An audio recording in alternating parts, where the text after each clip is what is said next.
El profesor y la bestia Nahual de Hidalgo. Aterradora experiencia de un profesor rural. El noble oficio de ser maestro no es fácil.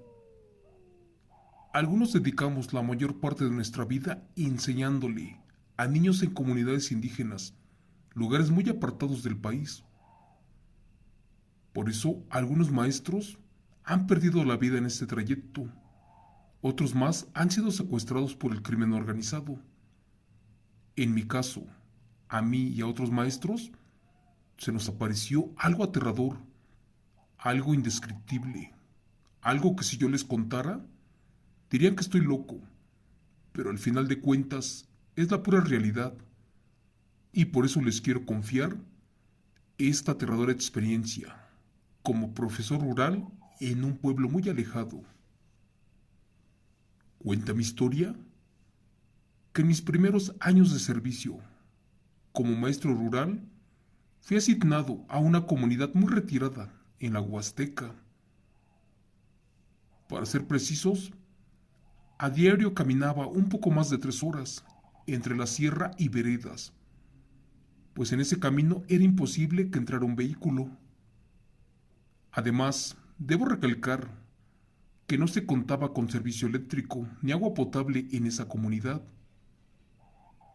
A veces llegaba cansado, o hasta el dolor de los pies me hacían llorar, pero para mí era más importante que mis alumnos recibieran una educación de calidad y no por falta de estudios se enrolaran en el crimen organizado.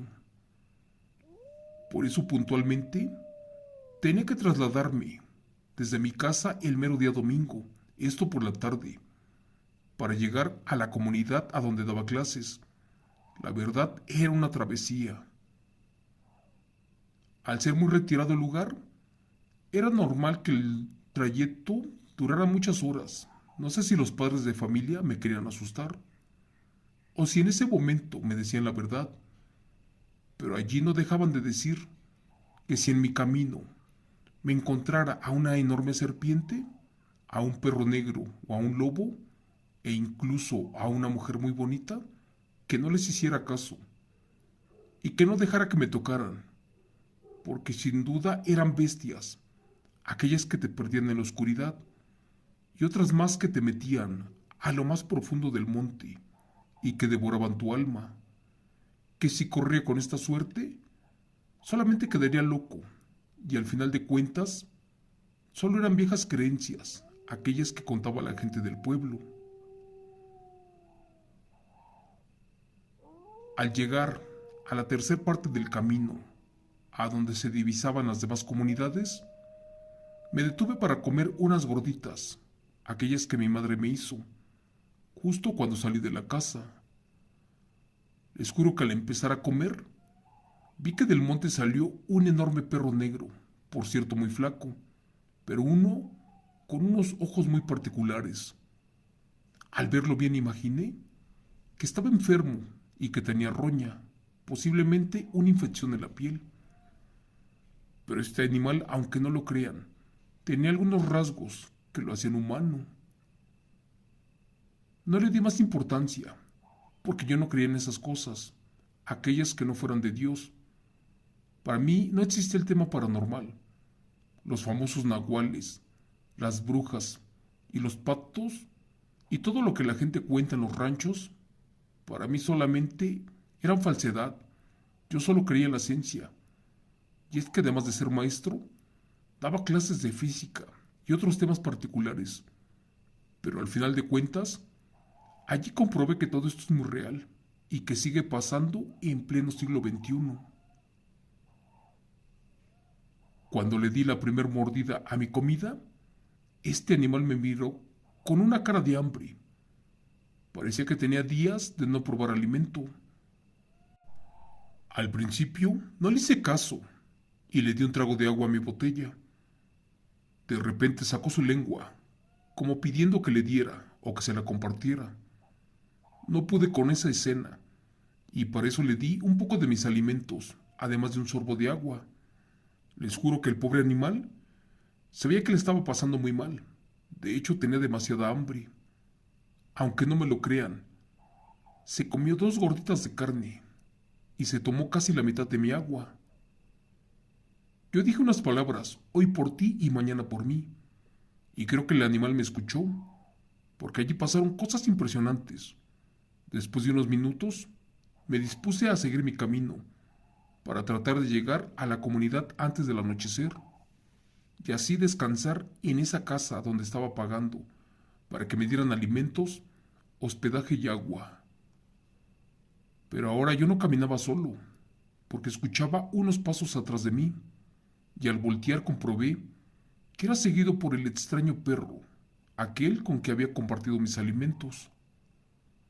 En efecto, el perro caminaba muy contento e iba cerca de mí. Se atrasaba y se adelantaba conforme yo iba avanzando. A los 5 minutos de llegar a la comunidad, perdí de vista al perro. Cuando llegué a la casa, me recibió una madre de familia y me dio de comer. Al preguntarle por su esposo, el cual era amigo de mi padre, ella me dijo que tenía muy poco de haber llegado y que de hecho me comentó que por qué preguntaba si él me había acompañado en todo el camino. Eso me causó extrañeza, pero más lo que dijo la mujer a continuación, porque yo nunca lo vi. En ese momento el señor salió de no sé dónde y se empezó a reír. Después me dijo algo que jamás olvido, y esas palabras aún suenan en mi mente. Profe, ¿a poco no se dio cuenta que yo venía con usted? De hecho, le quiero dar las gracias por las gorditas y por el agua que me compartió allí del camino. Por cierto, estaban muy sabrosas. Además, le agradezco por todo lo que hizo por mí y solo quiero decirle que no tenga miedo. Pero es que mi mujer me mandó por usted para que se viniera con seguridad. Lamentablemente, a mucha gente del rancho no le gusta que los niños estudien y que aprendan a leer, ni mucho menos a escribir. En pocas palabras, hay gente que no quiere que se superen, y no sé por qué, pero siempre nos espantan a los maestros, los cuales salen corriendo, y ya jamás regresan. Por eso le damos gracias a usted y a Dios, y más que nada a mi esposa, porque me mandó para cuidarlo. De hecho, se me olvidó que cuando veníamos por el camino, en ese momento le tenía que decir la verdad, pero no lo hice. Y más porque usted me convidó de sus alimentos. Creo de que no ser por su ayuda, yo no estaría de regreso. Discúlpeme por haberlo asustado. Y por favor, no se vaya del pueblo hasta que termine el periodo de clases. Amigo Chimo San Juan, esa última frase me heló por completo y de pies a cabeza. Y al verlo a los ojos, ya reconocí esa mirada. Era la misma de aquel perro, aquel que me había acompañado. Por último me reí nerviosamente con él y me hice el desentendido, esto del asunto. Comí rápidamente y me fui para la casa que me rentaron. Seguí dando mis clases con normalidad.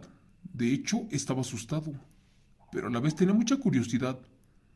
Por eso cuando le preguntaba a los niños que qué tanto sabían de las extrañas cosas que pasaban en el pueblo, algunos contestaron, como si fuera algo normal, que ya todos sabían que doña Lupe y don Pedro eran nahuales, pero de los buenos, que de ellos no tuviéramos cuidado, pero que si en el camino nos encontrábamos a don Antonio y a doña María, que de ellos sí tuviéramos cuidado, porque eran las personas malas, aquellas que no querían a los maestros, ni mucho menos les agradaba la idea de que fueran visitados en su pueblo y de que los niños tuvieran una educación pública.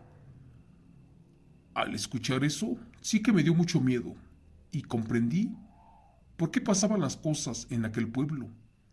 Y para ser honestos, en todo el tiempo que estuve allí como maestro, ya jamás volví a pasar a esa casa a donde el perro me acompañó. Yo los miraba con respeto, pero no quería tener ninguna relación con ellos. Una persona de la comunidad, al saber de mi historia, me comentó que era muy común encontrarse con nahuales y que no tuviera miedo, siempre y cuando yo les diera de comer. Pero sin duda, aquel perro flaco y negro, ese de ojos muy singulares, correspondían al físico de ese señor. Y de hecho, hasta que terminé el ciclo escolar, allá en esa comunidad, todo me fue extraño. Yo nunca pude dormir tranquilamente, pues todo el tiempo que pasé allí tenía sueños y pesadillas, y más con aquel perro negro nahual. Para despedirme les digo que ese nahual no era malo, en efecto era de los buenos, y yo corrí con suerte, porque de lo contrario, si me hubiera encontrado a la otra señora, ésta me hubiera devorado. Gracias. Relato adaptado por Chemo San Juan y enviado por el maestro J. J. Alberto.